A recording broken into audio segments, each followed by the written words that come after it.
Hello and welcome to another episode of the Mushroom Murder Trial podcast, where I try, mostly in vain, to understand Erin Patterson. It's a project where we all attempt to work out if she had a motive, or indeed if she had several motives for her terrible crimes. Now, firstly, before we start, please make sure that you sign up for our newsletter, mushroommurdertrial.com. It's free and it's fabulous.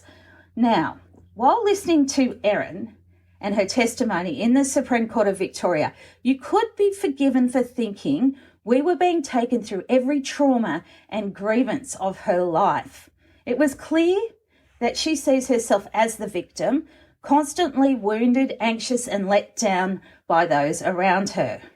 So, should we look into this a bit further? I've mentioned before Dr. John Matthias, who's a forensic psychologist from the Hidden True Crime podcast.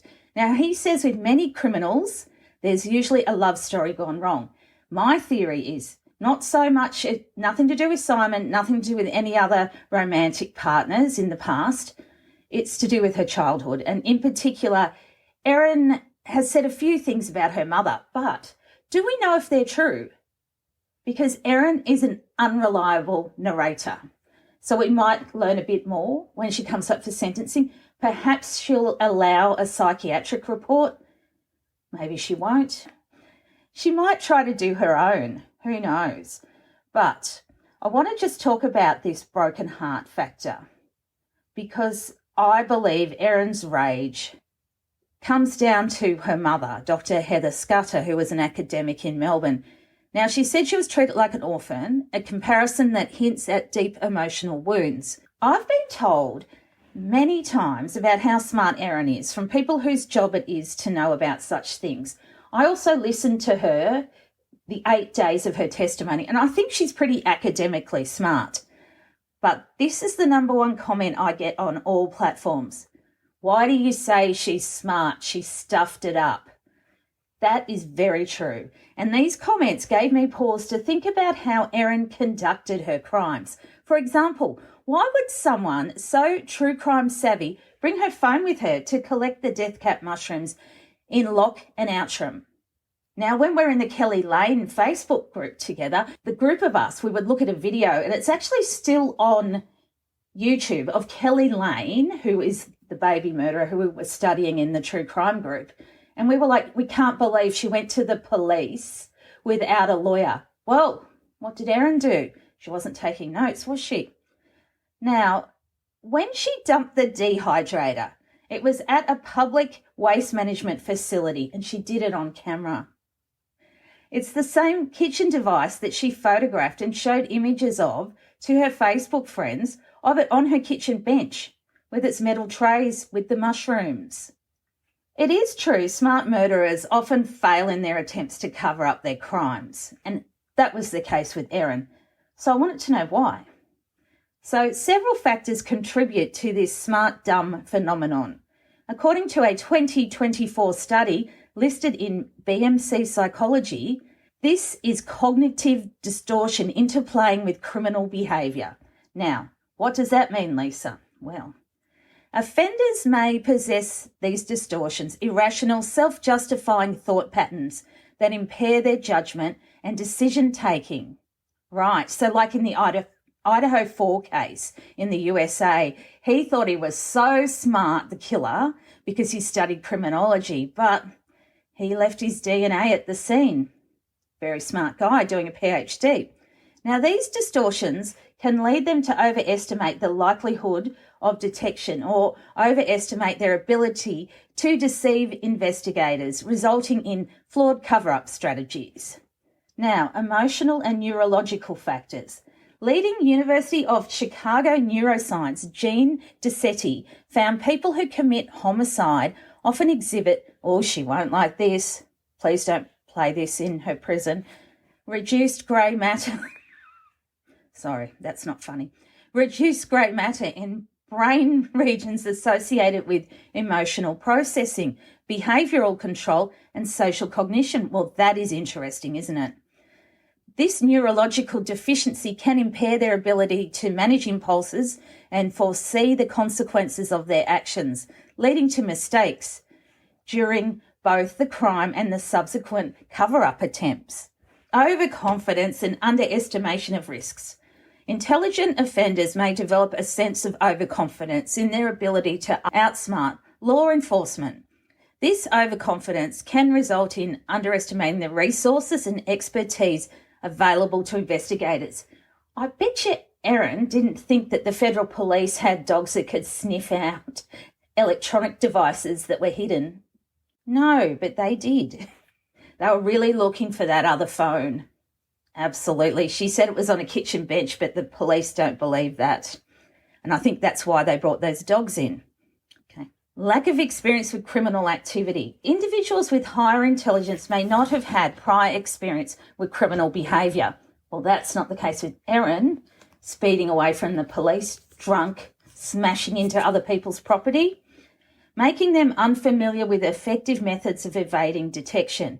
Their inexperience can lead to errors in judgment and execution when attempting to conceal their involvement in a crime.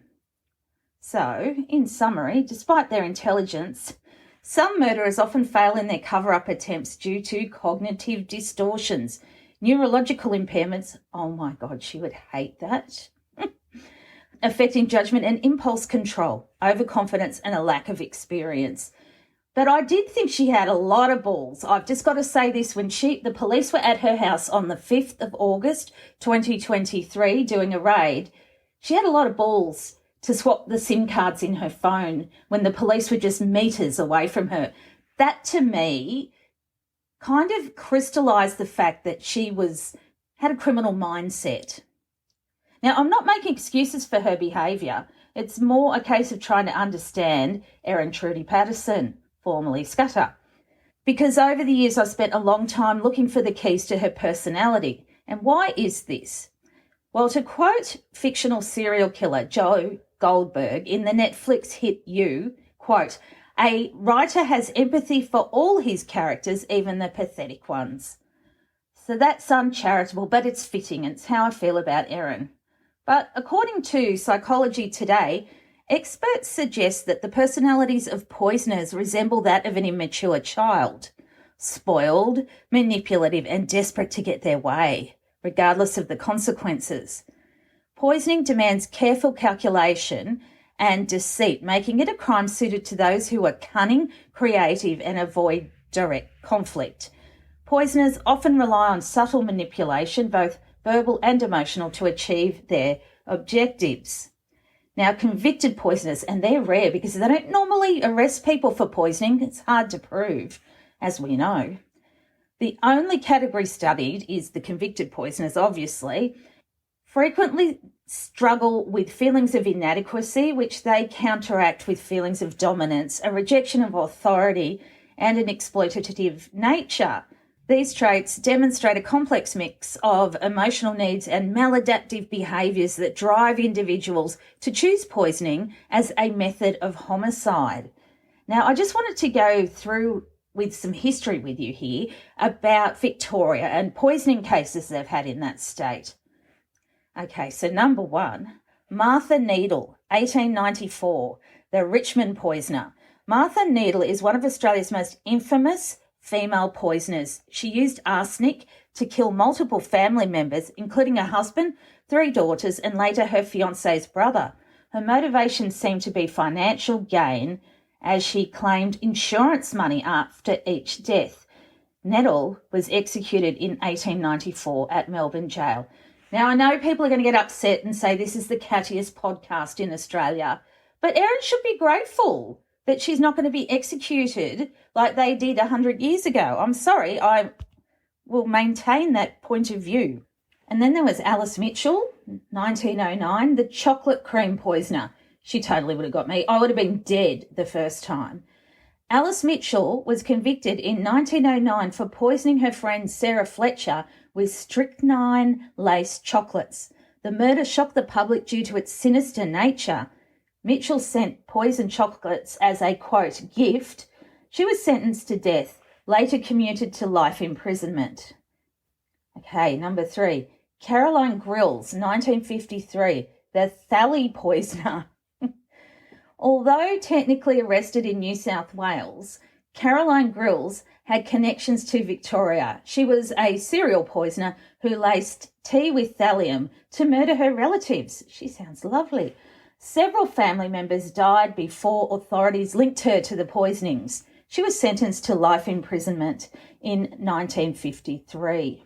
So there you go. We've got a few examples of poisoners and what they're like. And because to me, since discovering someone I interacted with turned out to be the perpetrator of an unfathomable horror, I've been down the rabbit holes of rabbit holes trying to work this out. But we will never truly know why she committed her crimes because I believe Erin will not be forthcoming. This tragedy will remain the shocking true story of how this seemingly religiously devout mother of two brutally engineered a chilling triple homicide. It's also an account of how her attempted murder and some of her online behaviour became intertwined with her real-world horror. At the end of the day, the evidence presented to us in the Supreme Court of Victoria shows us a cold and calculated series of events by a perpetrator who meticulously planned and executed her crimes. But to me, psychologically, that really does open up a world of motivations, such as the potential broken heart, who knows. But when it comes to poisoners, I didn't immediately think of Erin in her array of beige pants, orthopedic sandals and long knit tops. I know that's mean. I know. But she's a murderer and I can say it because it's Australia's cattiest podcast. Instead, I imagined a poisoner to be a woman wearing a long black robe and wearing crimson lipstick, sneaking around in the dead of night with a syringe of mercury in her hand. Erin Patterson, a poisoner, a mass murderer. These things never even flickered into anyone's mind until the reality was too hard to ignore. So the stereotypes about poisoners are far removed from the reality. And as I said earlier, only a minority of them are ever caught. So there are poisoners out there today and we have no idea because they float through life like ghosts, seeing everything from behind their manipulative and homicidal lens. And also, in my opinion, it's the ultimate crime for the passive-aggressive because poison's been used for a very, very long time. And among those who've been caught, forensic psychologist Joni E. Johnson explains that these poisoners tend to operate in the shadows. Behind that pleasant facade, I don't think Erin had a pleasant facade, just saying. Australia podcast. Okay, lurks an immature personality determined to get their way, often through emotional and verbal manipulation. They are also skilled at deception, adopting roles such as devoted spouse, compassionate caregiver, or loyal friend. While motives for poisoning crimes vary, she notes that for many, greed is an insatiable hunger. Interesting. These killers often fit the archetype of the quiet ones, those who blend into the background, just like Erin, unnoticed until it's too late. But then I've heard stories about people in town who claim that Erin has tried to ruin their lives. So that's hardly mousy. It's a bit villainous, isn't it? But if there's one thing I've been told about Erin in real life, it's that she's introverted. And she does align eerily with this criminal profile. Because if the colour beige was a person, it would be our mushroom murderer, right? And on August 7, 2023, Erin faced the media again wearing white cotton slacks and a red knit top. The same clothes she wore just days ago when she was refused medical treatment at Leongatha Urgent Care. So if you're ever searching for a poisoner, remember, it's always the quiet ones, so it won't be me, for example. Now, Erin lived as someone who didn't want to be noticed, and she did like anonymity, especially online, and for years it worked, but that's the danger of someone like her who exists on the fringes. And we saw the shockwaves of her behaviour, and it's the personality that allows them to fade into the background, and that makes them so chillingly effective. So I think it took a while for Erin to kind of catch on to how truly devastating this situation was And on August 5th, 2023, so when I was talking earlier about her swapping the SIM cards, the gravity of the situation hit home, and she was reportedly heard by police wailing. Come on, Erin. Wailing. I wonder if she had real tears while they searched her house. And it's interesting because after this, there were people coming out supporting Erin on social media, okay? And I don't know precisely who they were, but I'll read you a few things. Generally, people were shocked. The locals were in grief. And then many people were skeptics. Did this really happen? How could such a tragedy occur during a family lunch? So some users debated the safety of foraging wild mushrooms, while others criticised Erin's role in the incident. Except, now this came out on Facebook. I feel so sorry for this lady and can't imagine she meant any harm. Oh, by the way, I need to mention this was in a public forum, okay, so it hasn't been stolen. And then there's a reply to that, tell that to their loved ones, and someone said, you are joking. So, I don't know, maybe someone was being sympathetic towards Erin. But she does seem to create drama wherever she goes. It's very strange. So if we go on to Reddit, there was a post, and so it was a Erin Patterson, woman at the centre of suspected Leongatha poisoning. Now, I think this is interesting. There is absolutely nothing to gain from discussing a case that is under investigation. This is just gossip. Now, if you look at the reviews for my podcast, I have got someone, they may be this person, they may not be. I actually think they're both the same, who keeps saying that my podcast is based on gossip. Interesting. They leave little clues, don't they? Erin, ? So someone's saying, are you Erin, to this person? You know the police will look at your Reddit app, right? And then someone says, oh, damn, just after you said that the person deleted their account, I think you got her, ha, ha, ha, either her or someone close to her. Someone sent as a tip into the cops, and then someone said, ha, ha, ha, whoops. That user replied to a lot of comments back then defending Erin and yowling that it was all gossip. Check my reviews. I saw her username had done it about 10 times, so I called her out and she fled. Ha, ha, ha. Damn it. Wish there were screenshots of the original comments. I think you busted her. And then someone said, was that the friend who posted in Reddit Melbourne? Isn't that interesting? So people were saying they thought it was Erin. So maybe Erin thinks a lot of what's said about her is gossip. Although I doubt in jail that she's able to review my podcast. Yeah, I doubt it. I'm quite proud of that, actually. So that's what I've got for you today. Thank you so much for listening. You guys are my favourites. Welcome to everyone who's come over from YouTube. Hello. Now, if you would like to follow me, my social media accounts are there in the discussion. And also, we have my website where you can join up and get the newsletter for free. So that would be fabulous. I'll do one this week. Hopefully you'll like it very much. And you can also donate $5 to me, only if you can. And thank you to everyone who's donated. And then someone donated on YouTube as well. Thank you. You guys are absolute legends. I do appreciate it. And it's Buy Me a Coffee, so there's a link in the show notes. So thank you for that. I will speak to you very soon and have a fabulous week. And we're going to be back soon with more interviews of people who were on the ground during the court.